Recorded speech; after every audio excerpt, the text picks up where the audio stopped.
Pourquoi la peur s'intensifie-t-elle pour les évitants au moment exact où le changement devient possible? Les évitants peuvent voir exactement ce qui doit changer dans leur vie. Ils comprennent le coût de l'isolement, reconnaissent les murs qu'ils ont construits et veulent véritablement quelque chose de différent. Mais au moment où cette différence devient disponible, la peur inonde leur système comme une alarme qui se déclenche. Aujourd'hui, vous comprendrez ce qui fait que le changement semble mortel pour un évitant. Pourquoi la conscience seule ne peut pas réparer cette réponse et les comportements spécifiques qui signalent que cette peur est active. Ce que vous êtes sur le point d'apprendre explique pourquoi quelqu'un peut être complètement conscient de son évitement et pourtant incapable de le changer. L'écart entre savoir et faire n'est pas une question de volonté ou de motivation. Le changement menace toute la structure qu'un évitant a construite pour se sentir en sécurité. Cette structure ne concerne pas seulement le maintien des gens à distance. C'est une façon complète de vivre qui élimine le besoin de quiconque d'autre. Être autosuffisant devient qui ils sont. L'indépendance devient comment ils survivent.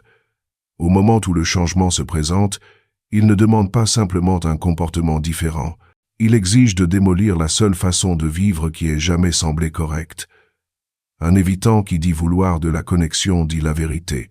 Mais la connexion signifie dépendre de quelqu'un, faire confiance que quelqu'un restera, croire que quelqu'un ne partira pas quand les choses deviennent difficiles. Chaque partie de cela va à l'encontre de tout ce qu'ils ont passé des années à construire leur vie autour. Pensez à ce qui se passe quand un évitant rencontre quelqu'un qui se présente vraiment, quelqu'un qui ne joue pas à des jeux, qui rend son intérêt évident, qui prouve qu'il est fiable pendant des semaines, des mois. Cela devrait se sentir bien. C'est ce qu'il disait vouloir. Au lieu de cela, quelque chose d'inconfortable commence à se construire. Pas le genre amusant de nerveux qui vient avec aimer quelqu'un de nouveau. Un sentiment totalement différent. Quelque chose qui ressemble plus à un danger qui s'approche plutôt qu'à quelque chose de bon qui arrive. La personne qui se présente n'a pas gâché les choses. Elle fait tout correctement. C'est exactement le problème. Parce que cette personne est réelle, et réelle signifie la chance de les laisser réellement compter, et laisser quelqu'un compter signifie que tout doit changer. L'évitant qui voit cela se produire peut se sentir coincé entre deux choix terribles. Rester seul de la manière qu'il connaît déjà, ou risquer la vulnérabilité dont il a peur. Les deux semblent impossibles, mais la vulnérabilité semble plus effrayante en ce moment. La solitude est familière. Ils savent à quoi s'attendre. Ils savent comment la gérer, comment passer leur journée avec elle, comment se dire que c'est en fait la liberté. La vulnérabilité est un territoire qu'ils ne connaissent pas. Cela signifie dire à voix haute qu'ils ont besoin de quelque chose. Cela signifie laisser quelqu'un d'autre affecter comment ils se sentent. Cela signifie la chance d'être rejeté, laissé derrière ou déçu. Toutes les choses exactes que toute leur approche des relations a été construite pour éviter. Alors la peur fait ce que la peur fait toujours. Elle leur crie de s'éloigner de la menace. Pour un évitant, la menace n'est pas la personne réelle. C'est ce que cette personne représente, la fin de tout faire seul, le début d'avoir besoin de quelqu'un, le risque de dépendre de quelque chose qu'ils ne peuvent pas totalement contrôler. La peur leur dit de protéger ce qu'ils ont construit, de garder l'indépendance qui semble sûre, de reculer avant que les choses n'aillent trop loin. Cela se produit même quand ils veulent le contraire total, même quand ils peuvent expliquer exactement pourquoi reculer ruine leur propre chance de bonheur. La peur ne se soucie pas de ce qui a du sens ou de ce qu'ils veulent. Elle se soucie seulement de maintenir la structure qui les a aidés à fonctionner tout ce temps. Vous pouvez observer cette peur s'activer à travers des comportements spécifiques qui apparaissent juste quand les choses commencent à bien aller. Un évitant qui répondait rapidement aux messages et faisait des plans devient soudainement beaucoup plus difficile à joindre. Ils prennent plus de temps pour répondre. Faire des plans devient comme arracher des dents. Les conversations qui étaient faciles et profondes commencent à sembler plus superficielles. Ils s'éloignent du contact physique, ils font moins de contact visuel. Ce ne sont pas des choses qu'ils choisissent délibérément. Ce sont des réactions automatiques à un inconfort croissant que l'évitant pourrait même ne pas reconnaître comme de la peur. Cela ressemble plus à peu, être qu'ils perdent l'intérêt, comme si l'excitation s'estompait, comme si peu, être cette personne n'était pas la bonne après tout. Leur cerveau crée des histoires qui rendent le recul logique, sans avoir à admettre ce qui se passe vraiment. Un autre signe évident apparaît dans comment les évitants commencent soudainement à voir des problèmes partout. La personne qui semblait incroyable il y a 2 semaines a maintenant des problèmes qui semblent être de gros problèmes. Les petites choses deviennent des raisons de terminer. Les choses qui semblaient mignonnes deviennent irritantes.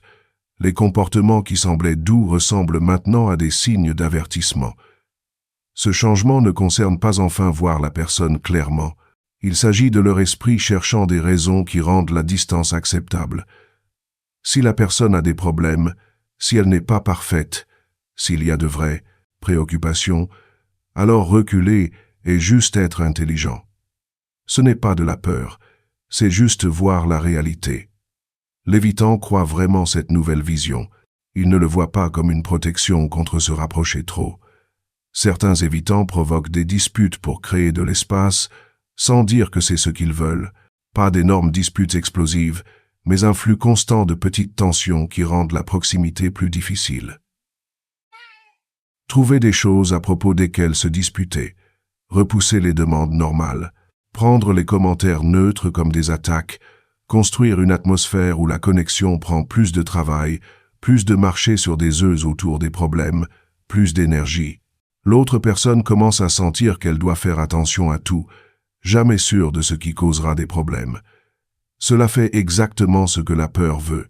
Cela crée de la distance, sans que l'évitant ait à dire qu'il a besoin d'espace. De l'espace pour respirer qui semble justifié par des problèmes relationnels plutôt que par une peur admise de proximité. D'autres évitants font le contraire complet et deviennent super agréables tout en se fermant émotionnellement.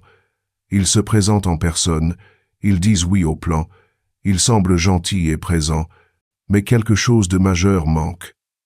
L'ouverture émotionnelle qui était là avant disparaît. Les conversations restent au niveau de surface. Aller plus profond devient impossible.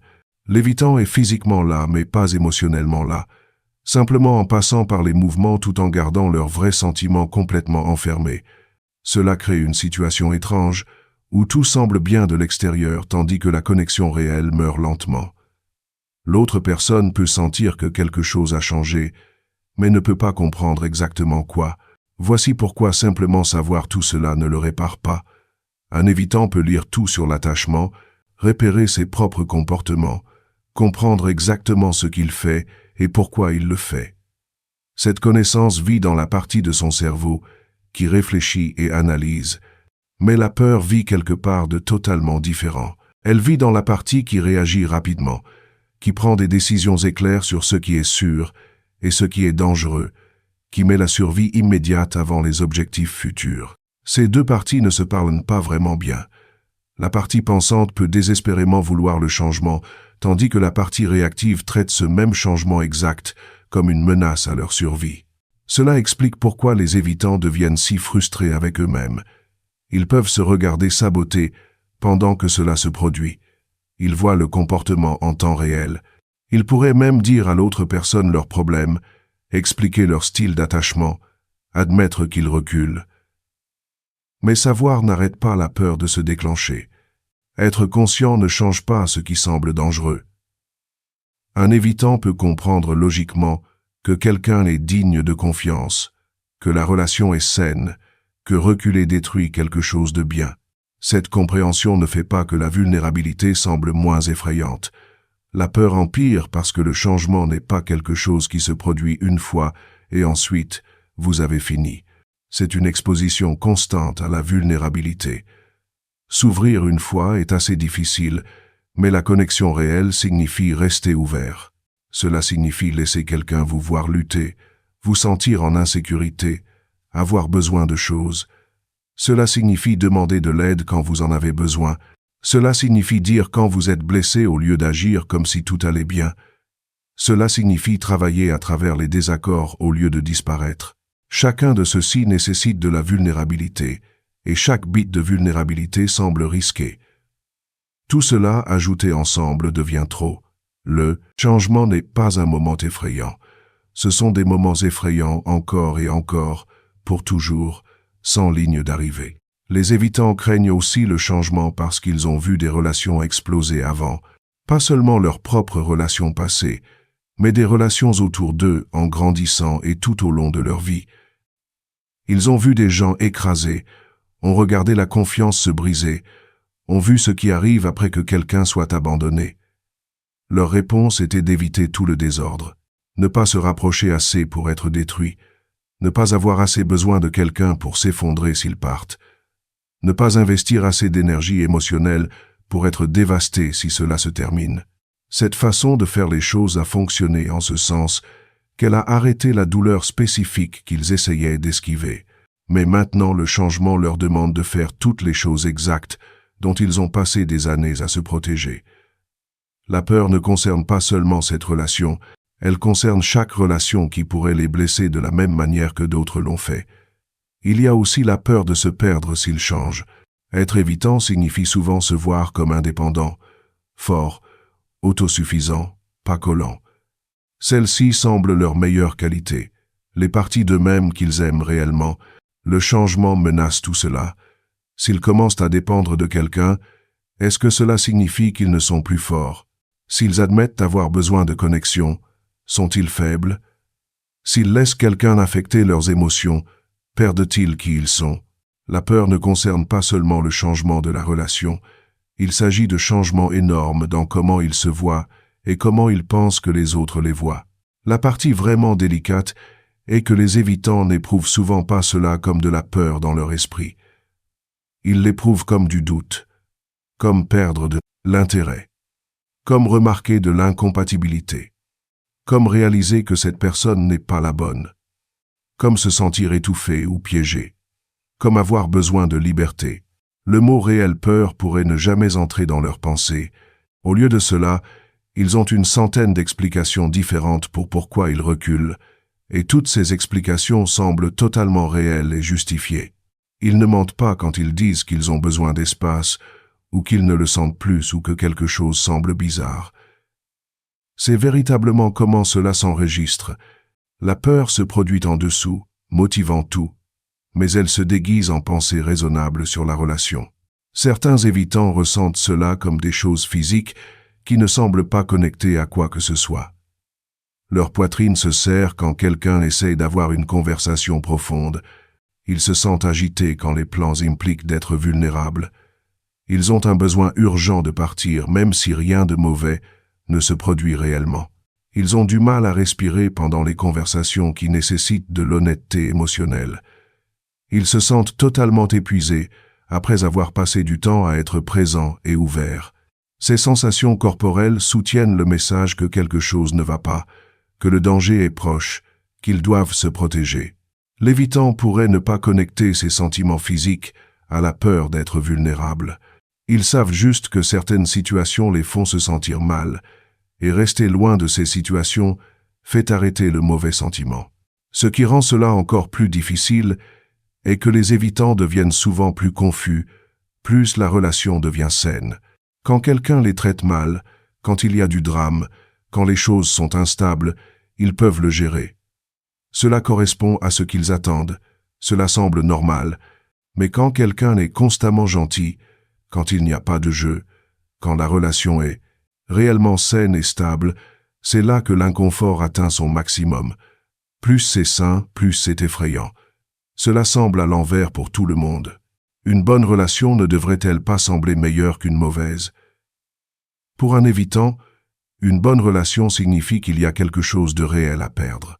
Une mauvaise relation est plus facile parce qu'ils peuvent blâmer les problèmes sur le comportement de l'autre personne au lieu de faire face à leur propre peur de proximité. Le timing de quand la peur se déclenche révèle aussi beaucoup. Ce n'est pas aléatoire. Il suit un schéma clair lié à l'approfondissement de l'intimité, après la première fois que quelqu'un dit qu'il se soucie, après avoir rencontré les amis ou la famille de l'autre, après le premier voyage ensemble, après avoir emménagé ensemble, après tout moment qui signale que la relation devient plus sérieuse. Ces jalons que la plupart des gens célèbrent deviennent des points déclencheurs pour les évitants. Chacun représente un nouveau niveau d'engagement, une nouvelle couche de vulnérabilité, une nouvelle raison pour laquelle perdre cette personne ferait mal. Plus il se rapproche d'avoir quelque chose de réel, plus l'envie de fuir devient intense. Voici la vérité pratique. Le changement pour un évitant signifie faire la chose qui semble la plus dangereuse encore et encore, jusqu'à ce qu'elle commence à sembler moins menaçante. Ce n'est pas une solution rapide, ce n'est pas quelque chose que simplement savoir répare. Cela signifie rester dans des conversations qui semblent horribles. Admettre des besoins même quand chaque partie de vous dit reste silencieux. Demander du soutien quand le gérer seul semble plus sûr. Faire des plans qui créent de la dépendance envers quelqu'un. Partager des sentiments qui vous rendent vulnérables. Choisir la proximité quand la distance semble beaucoup plus gérable. Chaque fois, construit une tolérance pour la vulnérabilité, mais chaque fois, active aussi la peur. Le progrès n'est pas une ligne droite. C'est 2 pas en avant, 1 pas en arrière, parfois 3 pas en arrière, puis à nouveau en avant. Pour quelqu'un qui sort avec un évitant, faire la différence entre la peur et ne pas vraiment se soucier compte énormément. Quand un évitant recule, cela ne signifie généralement pas qu'il ne se soucie pas. Cela signifie qu'il se soucie assez pour que la vulnérabilité commence à sembler menaçante. Le recul est une protection, pas un rejet. Cela ne fait pas moins mal, mais cela change ce que le comportement signifie réellement. Un évitant qui ne se soucie vraiment plus se déconnecte simplement complètement. Il ne crée pas de distance tout en maintenant une connexion. Il part simplement complètement. Un évitant qui a peur crée des va-et-vient désordonnés, proche puis loin puis proche à nouveau, engagé puis déconnecté, puis engagé à nouveau. L'incohérence elle-même montre que la peur dirige le spectacle. La question devient si gérer ce va-et-vient est quelque chose que vous pouvez réellement soutenir. Comprendre pourquoi quelqu'un recule ne signifie pas que vous devez accepter ce traitement pour toujours. Avoir de la compassion pour la peur de quelqu'un ne signifie pas que vous devez tolérer un comportement qui vous blesse. La peur d'un évitant pourrait être totalement réelle et avoir du sens, mais l'impact sur vous est aussi réel. Se rapprocher, puis être repoussé, puis tirer proche à nouveau, crée une instabilité qui détruit la confiance et la sécurité. Vous ne pouvez pas construire quelque chose de solide quand l'évitant continue de déplacer la fondation. À un certain point, comprendre pourquoi ne rend pas le vivre moins douloureux. Les évitants qui réussissent vraiment à traverser cela ne le font pas en se débarrassant de la peur. Ils le font en choisissant la vulnérabilité même s'ils ont peur. C'est une énorme différence. Attendre jusqu'à ce que la vulnérabilité semble sûre signifie attendre pour toujours. Elle ne semble pas sûre. Elle semble menaçante. La croissance se produit quand quelqu'un décide que l'objectif compte plus que l'inconfort, quand la connexion devient plus importante que la protection, quand le risque d'être blessé semble en valoir la peine pour la chance d'avoir quelque chose de réel. Cela ne se produit pas tout d'un coup. Cela se produit à travers de petits choix, faits de manière cohérente, jusqu'à ce que de nouvelles façons d'être commencent à se former à côté des anciennes. Le changement réel nécessite aussi le bon type de personne de l'autre côté. Quelqu'un qui comprend le comportement évitant, qui peut rester stable pendant le va-et-vient, qui peut signaler la distanciation sans en faire un énorme drame, qui maintient ses propres limites tout en ayant de la patience pour le processus. Tout le monde ne peut pas ou ne devrait pas faire cela. Cela demande une force émotionnelle massive et une volonté de gérer beaucoup d'inconfort. L'évitant doit aussi travailler activement sur ses affaires, pas seulement en être conscient, mais choisir constamment différemment, se présenter pour les parties difficiles au lieu de fuir. Sans ce travail actif, l'autre personne accepte simplement un mauvais traitement, tout en espérant un changement qui ne vient jamais. Une partie de ce qui garde les évitants coincés est que leur peur est souvent validée par les gens autour d'eux. Les amis pourraient dire qu'ils sont intelligents de ne pas trop s'attacher. La famille pourrait louer leur indépendance. La société leur dit qu'avoir besoin des gens est une faiblesse et l'autonomie est une force. Tout cela renforce l'idée que leur peur est en fait de la sagesse, que leur distanciation sont en fait des limites saines, que leur évitement est en fait de l'autoprotection, quand tout le monde autour de vous confirme que rester déconnecté est le choix intelligent. Changer devient encore plus difficile, parce que cela signifie aller contre non seulement votre propre peur, mais aussi le cœur de voix, vous disant que la peur a raison. Si vous voyez ces comportements en vous-même, la plus grande chose que vous pouvez faire est de remarquer quand la peur apparaît. Ne pas vous battre à ce sujet, ne pas essayer de la forcer à partir, juste la remarquer. Ce moment où quelqu'un se rapproche et vous voulez créer de l'espace. Cette envie de trouver des problèmes juste quand les choses vont bien. Cette traction de reculer quand quelqu'un montre qu'il est constamment disponible. Juste remarquer que cela se produit. Le nommer dans votre tête, c'est la peur. C'est ma protection qui se déclenche. C'est ce que je fais quand la vulnérabilité semble menaçante. Remarquer ne le répare pas, mais cela crée un écart entre la peur et ce que vous faites ensuite. Dans cet écart, vous pouvez faire un choix. Vous pouvez ressentir la peur et rester quand même présent. Ressentir l'envie de vous distancer et quand même vous présenter. Ressentir l'inconfort et quand même choisir la connexion. Le changement que les évitants craignent ne concerne pas vraiment le changement lui-même. Il concerne la perte de contrôle. Il concerne l'inconnu de dépendre de quelqu'un. Il concerne la vulnérabilité d'admettre que vous avez besoin de quelque chose que vous ne pouvez pas vous donner. Il concerne le risque de rejet, d'abandon, de déception. Tout cela se trouve sous la surface de chaque moment où la peur s'intensifie.